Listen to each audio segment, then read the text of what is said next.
Quite a remarkable movie, right? What do we think? Okay. As I mentioned, we have some very special guests that I'd like to bring up. I'd like to start with the producer of the film, Megan Carlson. Would you mind if you could please join us?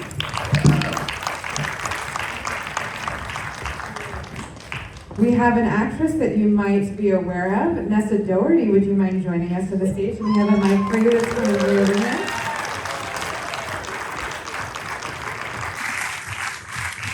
And we'll get you that mic right here. And then we have Steve joining us. So please join us at Scoot McNairn.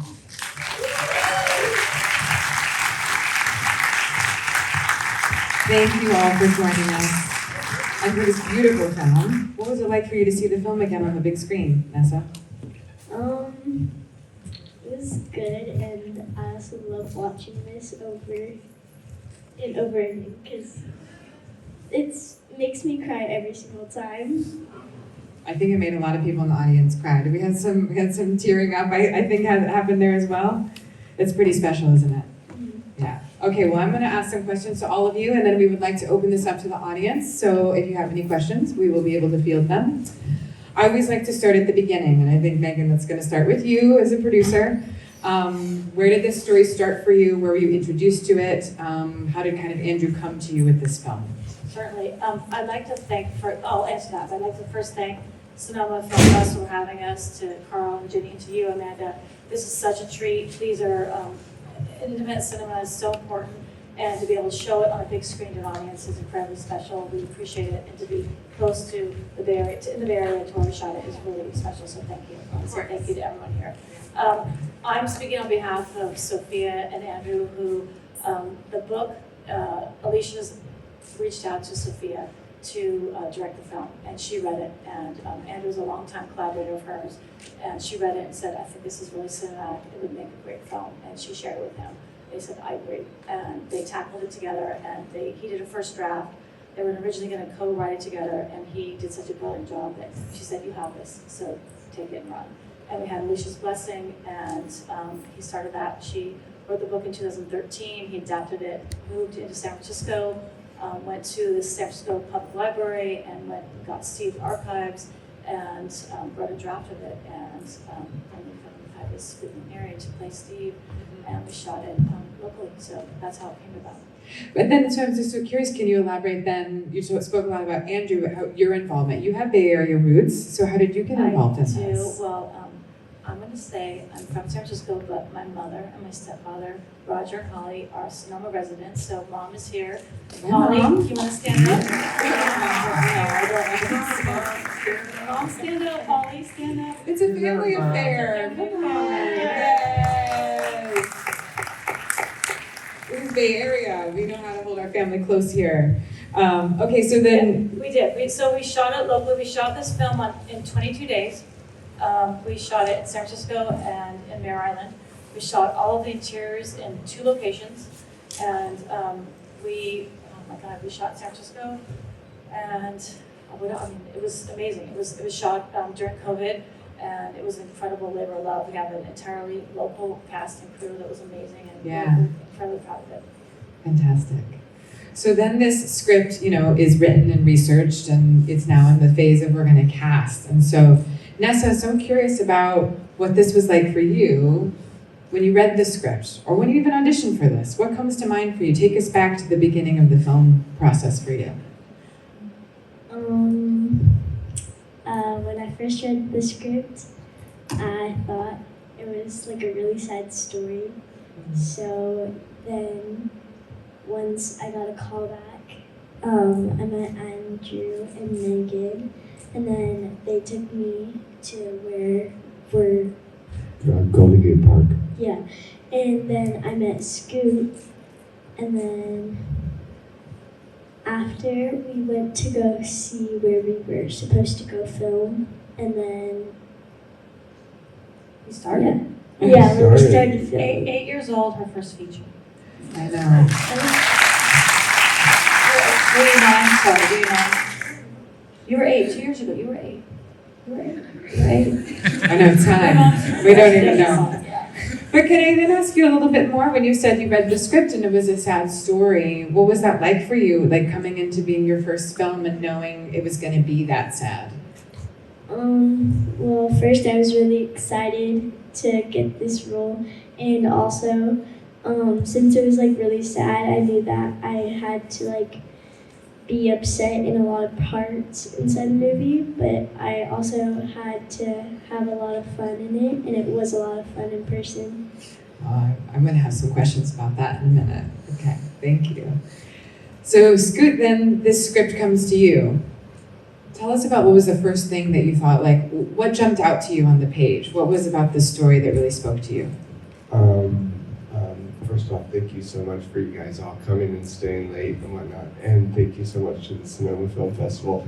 What jumped out to me with the script, it was beautifully written. It was just such a great story and such a time period and in a place that I was familiar with, but having jumped into the movie became so much more familiar with, as well as I have a daughter that's the same age as Nessa.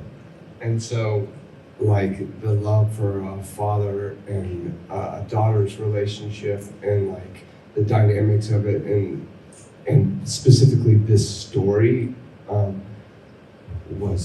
I loved this script. It just really hit home for me, and I just thought it was really special, and it was an independent film, and I just remember telling the people that I work with that I was like, this is such a beautiful story, and I really want to do everything I can possible to make this work, that this happen.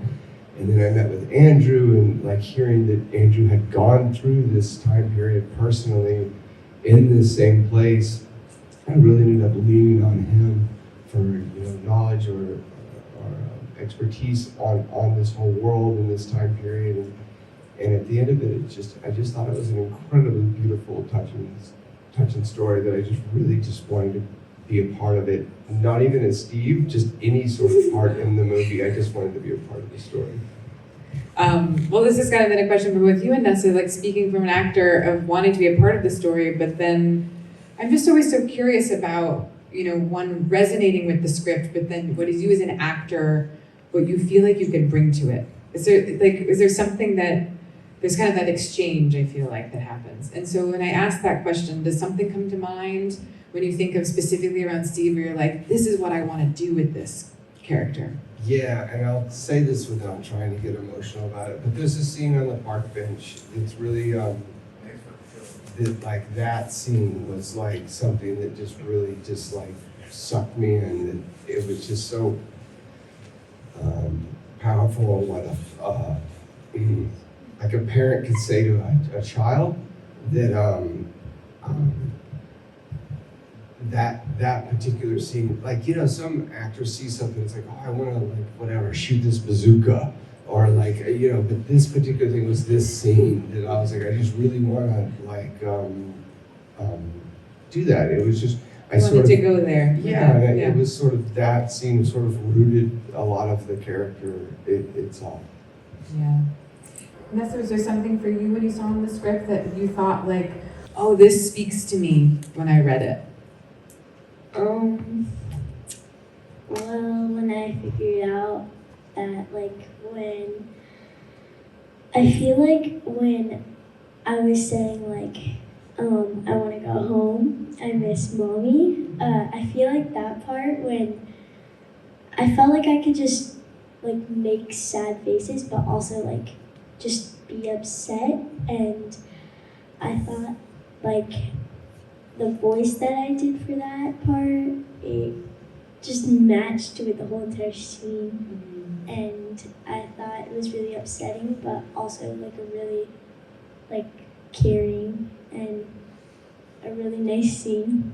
But yeah. Definitely. Well, I want to talk, the Bay Area, or specifically San Francisco, is definitely another character in this film, as you, with what you did and just the footage that you used and where you traveled through Golden Gate Park and where you filmed. Can you all talk about what it was like to film? Where you mentioned the locations, but could you maybe expand a little bit on that, of bringing a film to the Bay that is such a Bay Area story? And maybe, Megan, some of the hurdles, I would imagine, of filming here. Yeah, we shot this at the tail end of COVID. It was, I think, Scoot, you originally cast over Zoom. Gina Davis was cast over Zoom, Adam Lambert, she's so crazy now. Like I said, we were on a tight budget. Nessa, as a minor actor, we had some restraints with her hours, so we would shoot Nessa and Scoot in 1970s on film. We shot that on film, and we would strike in the mornings, and we'd strike that at break for lunch. Scoot would go through hair and makeup, and we'd bring in Amelia Jones, and we'd shoot 80s and 90s. So there were days when Scoot, God bless him, was playing 3 different decades. And emotionally and physically going to that was amazing. It was the only way we could do it. Right? It was not our intention to put him through that as an actor, but it was amazing. And it was because of constraints with our budget and with our time. Right. So we shot all of our interiors in two houses, decommissioned captain's quarters out on Mare Island. We shot all interiors. 95% were shot in the same 2 apartments, houses. restaurant scenes, hallway scenes, like they utilize those 2 locations. For everything. It's 2 different houses, and Yeah. so if we would go over here, then they would start prepping the other one over there, and we just keep switching back. The French dorm rooms, the Italian restaurant, all 3 apartments were shot in the same location. Amazing. Yeah, so we Pretty we just- remarkable, yeah, right? we just- Movie making magic. Yeah, we just we had to get creative. As well as like they found places in Vallejo that they could create a certain frame that it looked like San Francisco. Right. You know, from a couple 2 angles or something. So. Mhm. We would love, we did shoot in San Francisco, Right. shooting in the Haight, obviously, period. You realize when you put a camera that there's bike lanes and powers and you know, everything from the lamppost to the meter maids are different. Right. And it was really important that we kept in the Bay Area. We were tempted and told we should shoot in Canada or New Zealand or Australia. And we're like, no, this is a Bay Area film. It was really I'm important so to glad us. that you And did we that. did. We were very lucky that we were able to shoot here and on such a tight, small budget. Yeah. So I think then for both of you and the acting side, what it was like to film up here in the Bay Area. Nessa's a local, born and I raised in know. San Francisco. It was kind of fun going to all the places that, like going to the Golden Gate Park. I loved doing that because when me and Scoot, we were like playing around on the grass, it was really fun, like when we were just playing around and like I was actually like not like I was doing the scene while I was actually having like fun in real life. But yeah. That sounds What was your amazing. favorite scene to shoot? I like the part where I was getting my hair done by Monka because I like getting into my gown and I just really like that scene when she like talks to me and yeah. But I have another one, but it's when I personally think this one's just really funny and it's where I go into the bathroom and I take the towel from yeah. I take the towel from him and then I run out. But yeah. Yeah, I think the audience like that too. Scoot, can you also maybe perhaps expand on that production of having to go through different decades with your character in one day? Like now that we kind of understand that that was a process, what was that like for you as an actor and where you had to go with that? I didn't think you are just talking about it, and I didn't think too much about like the switching over. It was more of like younger Steve and older Steve. Like all of a sudden you're working with Nessa, and then you're working with Amelia. It's more so that like how much has Steve grown in those like 10 years or 15 years, and where's he's at. The changeovers and stuff wasn't so much. But I don't know, it was just so, I mean, you were going from a place of like sort of discovery to a place of an epidemic. You know what I mean? It was like two totally different worlds. Right. To you know, I don't know. I sort of was like discovering that like as we were shooting, or like reading about it, or understanding, or like getting the understanding of like how like awful that time period was, or like Right. how it's not really known to like very many people, like how gnarly that was in that specific place. Yeah, and if you feel like talking about that, that's what maybe I wanted to go, is kind of how you internalize that. Again, you taking on a character that is so representative, I think, of the Bay Area and that place and time, and the trauma, I think, of all of that, especially as we see that through the other actors and your role. Yeah, I was just curious if you have any other thoughts about that, because again, you ground the film in such a way we get to follow your journey and unfortunately tragedy through that time period. And what kind of comes to mind knowing that you're kind of carrying that weight of the story for a lot of history? I don't know. It's hard talking about. All I know is like it feels like there was like a lot of people that were really like sort of disenfranchised and like left behind and sidelined. Mm-hmm. I don't know. I just can't imagine what it was like to like just see you today, and 3 days later somebody be like, that person's dead, and it's like they were fine 3 days ago, and it's like happening to everyone around you in this neighborhood. It's and like it just didn't feel like anybody could get help from the outside world. It just seems like such like a hopeless existence that just must have been really hard, and that's what that's what my head just kept going back to, is just how alone these people must have felt. Thank you. I think that's where the film actually, it doesn't exploit that. It actually is so grounded in the relationship of a father and daughter this film is universal, right? It's a love story, it's family, and what we would do in this situation. So it's really remarkable. I would like to open this up to questions from the audience if you have any. Yes, we'll start in the back. Nessa, is this your first movie? Yes, this was my first movie. I'd just like to say, watching you and Stu work together, I felt like we were really watching the same dynamic. I really believe that you two all did a good job. Thank you. One question right here. Do you guys feel the commonality of the pandemic with the AIDS crisis? It must have been strange to be in the middle of COVID and doing that pandemic. Yeah, absolutely. You see the film is dedicated to both Steve Abbott and to Jerry. Jerry is Andrew Jones' father, who also passed away from AIDS. He lived a very similar life to Alicia. And we did. We had numerous healthcare workers, and our COVID compliance officer were here in the city in San Francisco during the AIDS epidemic. So we saw parallels, and we definitely felt it. And as Andrew says, there's a whole swath of men that were artists and just lost, a whole generation of men that we feel as a native here, that we feel, and it was very important to us that we honored them. The photographs and artwork you see in the film is from Alicia's, her father's notebooks. They're family photos. They're pictures of Munka on the wall. It was very, very important to all of us that we honored those people, and we honored this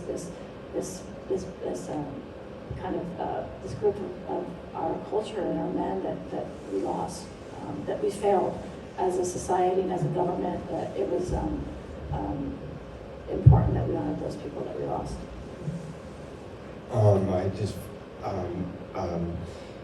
It seemed to me during the pandemic that the whole world was rallying to fix this problem, which only highlighted the fact that